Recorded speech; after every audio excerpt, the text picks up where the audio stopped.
जय हिंद दोस्तों। आज की इस वीडियो में हम आप सभी लोगों को बताने वाले हैं ए और एन का प्रयोग। दोस्तों इंग्लिश में ए और एन का सही प्रयोग कहाँ पर होता है। दोस्तों आज की इस वीडियो में हम आप सभी लोगों को यही सब बताने वाले हैं। तो दोस्तों वीडियो को पूरा एंड जरूर देखिएगा ताकि आप सभी लोगों को इस वीडियो का पूरा मतलब सही से समझ में आए। तो दोस्तों मैं आशीष कुशवाहा आप सभी लोगों का स्वागत करता हूँ आपके अपने इस यूट्यूब चैनल आशीष नॉलेज सेंटर में। चलिए दोस्तों बिना देरी करते हुए शुरू करते हैं अपना वीडियो और आप सभी लोगों को बताते हैं ए और एन का सही प्रयोग। दोस्तों शुरू करने से पहले आप सभी लोगों से एक छोटी सी विनती है कि अगर आप सभी लोगों को हमारा ये वीडियो पसंद आएगा तो दोस्तों प्लीज आप हमारे वीडियो को लाइक करना ना भूलिएगा। अगर ऐसे ही वीडियोस के नोटिफिकेशन चाहते हैं तो आप हमारे चैनल को सब्सक्राइब कर लीजिएगा। चलिए दोस्तों शुरू करते हैं अपना वीडियो और आप सभी लोगों को बताते हैं ए और एन का सही प्रयोग।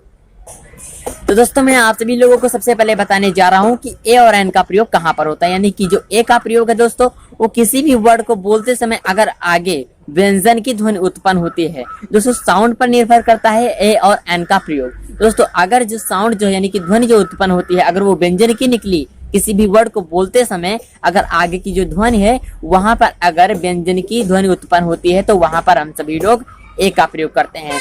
और अगर जो ध्वनि है वो स्वर की निकली यानी कि किसी भी वर्ड को बोलते समय स्वर की अगर ध्वनि उत्पन्न होती है तो वहां पर दोस्तों हम सभी लोग एन का प्रयोग करते हैं। दोस्तों आप सभी लोगों को समझ में आ गया होगा। चलिए दोस्तों एग्जाम्पल आप सभी लोगों को एग्जाम्पल के साथ समझाते हैं कि ए और एन का प्रयोग कहाँ पर होता है। दोस्तों एग्जाम्पल समझाने से पहले मैं आप सभी लोगों को बताना चाहता हूँ कि हिंदी और इंग्लिश में स्वर और व्यंजन कितने होते हैं। तो दोस्तों मैं आप सभी लोगों को सबसे पहले बता दूं कि हिंदी में जो है स्वर वो 11 होते हैं और कुल स्वर 13 होते हैं। यानी अंग और आहा को मिलाकर के 13 स्वर होते हैं। दोस्तों आ से लेकर अहा तक के पूरे स्वर हैं जो कि हिंदी के हैं और का से लेकर ज्ञा तक दोस्तों ये सारे व्यंजन है वो भी हिंदी के। दोस्तों इंग्लिश में स्वर कितने होते हैं और व्यंजन कितने होते हैं। दोस्तों इंग्लिश में जो स्वर है वो सिर्फ 5 है और वो 5 कौन कौन से हैं दोस्तों ए ई आई ओ यू। दोस्तों यही 5 अक्षर जो हैं वो इंग्लिश के स्वर होते हैं यानी कि ओवेल्स कहलाते हैं और इनको छोड़ करके जितने भी बचे सारे के सारे कॉन्सोनेंट है यानी कि 21 अक्षर जो हैं 21 अल्फाबेट जो हैं 21 लेटर जो हैं वो कॉन्सोनेंट है इंग्लिश के और जो 5 ए ई आई ओ यू ये हमारे इंग्लिश के ओवेल्स है जो कि सिर्फ 5 अक्षर के हैं। तो दोस्तों मैं आप सभी लोगों को एग्जाम्पल के साथ बताने जा रहा हूं कि ए का और एन का प्रयोग कहां पर और कैसे हो सकता है और विद ध्वनि के साथ। यानी कि मैं आप सभी लोगों को एग्जाम्पल में ध्वनि भी बताऊंगा कि इसमें ये ऐसा ध्वनि निकल रहा है इसीलिए हम सभी लोग यहाँ पर ए या एन का प्रयोग कर रहे हैं। चलिए दोस्तों मैं आप सभी लोगों को एग्जाम्पल के साथ बताया दे रहा हूँ। चलिए दोस्तों मैं आप सभी लोगों को अब एग्जाम्पल के साथ बताया दे रहा हूँ ए और एन का प्रयोग कहाँ पर होता है। दोस्तों मैंने आप सभी लोगों को अभी बताया कि किसी भी वर्ड को बोलते समय अगर आगे व्यंजन की ध्वनि उत्पन्न होती है तो वहां पर हम सभी लोग ए का प्रयोग करते हैं और अगर किसी भी वर्ड को बोलते समय आगे जो है वो स्वर की ध्वनि उत्पन्न होती है तो वहां पर हम सभी लोग एन का प्रयोग करते हैं। चलिए दोस्तों कोई एग्जाम्पल लेते हैं। एग्जाम्पल के लिए लेते हैं क्रो यानी कि कौवा। दोस्तों क्रो में आप सभी लोग खुद दिमाग लगा लीजिए कि इसमें आगे का है यानी कि व्यंजन की ध्वनि उत्पन्न हो रही। तो दोस्तों यहाँ पर किसका यूज होगा यानी कौन से आर्टिकल का यूज होगा यानी कि ए क्रो यानी कि यहाँ पर ए का यूज होगा क्योंकि जो व्यंजन की ध्वनि है वो का से शुरू हो रही है यानी कि का ध्वनि की उत्पन्न हो रही है इसीलिए यहाँ पर क्रो के सामने ए का प्रयोग होगा यानी कि ए क्रो। फिर कोई एग्जाम्पल लेते हैं। एग्जाम्पल के लिए लेते हैं मोबाइल। दोस्तों मोबाइल में कौन सा प्रयोग होगा दोस्तों ए का होगा क्योंकि व्यंजन में माँ आता है और अम्मा जो है वो ध्वनि उत्पन्न हो रही है व्यंजन का है जो माँ ध्वनि उत्पन्न हो रही है जो आगे वो व्यंजन में आती है यानी कि व्यंजन की ध्वनि इसीलिए यहाँ पर हम सभी लोग ए का प्रयोग करेंगे यानी कि ए मोबाइल। चलिए दोस्तों अब लेते हैं जैसे अम्ब्रेला। दोस्तों अब आप खुद बताइए अम्ब्रेला में ए का प्रयोग करेंगे एन का प्रयोग करेंगे। दोस्तों इसमें ए का प्रयोग नहीं करेंगे क्योंकि अम्ब्रेला दोस्तों इसको बोलते समय जो ध्वनि उत्पन्न हो रही है उस स्वर की यानी आ से शुरू हो रहा है अम्ब्रेला इसीलिए आ जो शुरू हुआ है इसलिए यहाँ पर हम एन का प्रयोग करेंगे क्योंकि इसकी जो ध्वनि इस वर्ड को बोलते समय आगे कौन सी ध्वनि उत्पन्न हुई यहाँ पर स्वर की ध्वनि उत्पन्न हुई इसलिए यहाँ पर हम सभी लोग एन का प्रयोग करेंगे। दोस्तों इसमें यू था इसलिए जैसे एग्जाम्पल के लिए हम आइसक्रीम। दोस्तों आइसक्रीम में कौन सा प्रयोग होगा आर्टिकल दोस्तों ए का होगा या एन का होगा।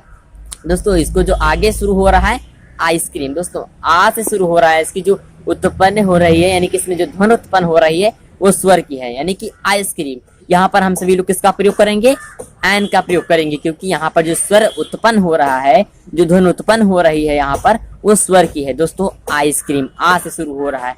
एग्जाम्पल के लिए ले लेते हैं हम कोई यूनिफॉर्म। दोस्तों यूनिफॉर्म में क्या आप खुद दिमाग लगाइए और आप बताइए यूनिफॉर्म में ए का या एन का कौन सा आर्टिकल आएगा। दोस्तों देखिए ए और एन में से दोस्तों इसमें ए का प्रयोग होगा। क्यों? क्योंकि इंग्लिश में तो यू है स्वर, लेकिन इसको अगर सही से देखा जाए, इसमें जो ध्वनि उत्पन्न हो रही है हिंदी में, उसमें दोस्तों या की हो रही है, यानी या। दोस्तों या से ये हमारा कॉन्सोनेंट है, यानी कि हिंदी का व्यंजन है, इसलिए यहाँ पर हम सभी लोग ए का प्रयोग करेंगे, क्योंकि ये हिंदी का कॉन्सोनेंट है और इसमें जो ध्वनि उत्पन्न हो रही है वो या की हो रही है, इसलिए यहाँ पर हम ए यूनिफॉर्म का यूज करेंगे, यानी कि आर्टिकल ए का यूज करेंगे। चलिए दोस्तों, आप और कोई एग्जांपल लेते हैं। जैसे एग्जांपल के लिए ले लेते हैं इंटेलिजेंट बॉय। दोस्तों आप बताइए, इंटेलिजेंट बॉय में ए आर्टिकल का प्रयोग होगा या एन आर्टिकल का प्रयोग होगा? दोस्तों ए और एन में से दोस्तों इसमें कौन सा आर्टिकल का प्रयोग होगा? दोस्तों आप खुद दिमाग लगाइए कि इसमें इंटेलिजेंट बॉय यानी कि जो आगे की जो ध्वनि उत्पन्न हो रही है वो स्वर की है, यानी कि इंटेलिजेंट बॉय। इसमें ई जो ई है वो स्वर है, और ई जो स्वर है यहाँ पर स्वर की ध्वनि उत्पन्न होने के कारण यहाँ पर हम सभी लोग एन का प्रयोग करेंगे, यानी कि एन इंटेलिजेंट बॉय। दोस्तों यहाँ पर एन आर्टिकल का प्रयोग होगा। और दोस्तों और कोई एग्जांपल लेते हैं। जैसे एग्जांपल ले लेते हैं हम सभी लोग मोटरसाइकिल। दोस्तों मोटरसाइकिल में ए का प्रयोग होगा या एन का प्रयोग होगा? दोस्तों इसमें ए का प्रयोग होगा, क्योंकि दोस्तों इसमें जो माँ है ये व्यंजन की ध्वनि उत्पन्न कर रहा है, यानी माँ जो माँ मोटरसाइकिल वर्ड को बोलते समय इसमें जो ध्वनि उत्पन्न हो रही है वो व्यंजन की है, इसीलिए यहाँ पर हम सभी लोग दोस्तों ए का प्रयोग करेंगे। और दोस्तों और एन वाला कोई एग्जांपल लेते हैं। जैसे एग्जांपल के लिए लेते हैं हम ऑनेस्ट। दोस्तों लिखा तो इसमें ये रहता है HONEST, लेकिन इसको पढ़ा जाता है ऑनेस्ट। दोस्तों इसीलिए यहाँ पर हम सभी लोग इसका कौन सा यूज करेंगे आर्टिकल? दोस्तों इसमें एन का होगा, क्योंकि ऑनेस्ट बोलते समय इसमें जो ध्वनि उत्पन्न हो रही है वो ओ से आता है और वो जो है इसमें स्वर है, इसीलिए यहाँ पर दोस्तों एन का प्रयोग होगा। चलिए दोस्तों लेते हैं और कोई एग्जांपल और आप सभी लोगों को बताते हैं ए लगेगा कि एन, यानी कि जो आर्टिकल का है उसका एग्जांपल लेते हैं और आप सभी लोगों को समझाते हैं। चलिए दोस्तों जैसे ले लिया हमने इंफॉर्मेशन। दोस्तों इंफॉर्मेशन में ए का प्रयोग होगा या एन का प्रयोग होगा?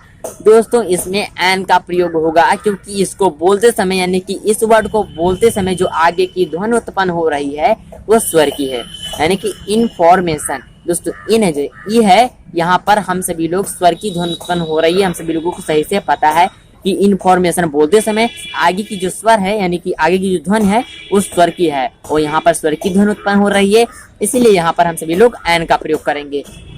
तो दोस्तों उम्मीद करता हूँ कि आज का ये वीडियो आप सभी लोगों को सही से समझ में आ गया होगा, यानी कि ए और एन का प्रयोग आप सभी लोगों को सही से समझ में आ गया होगा।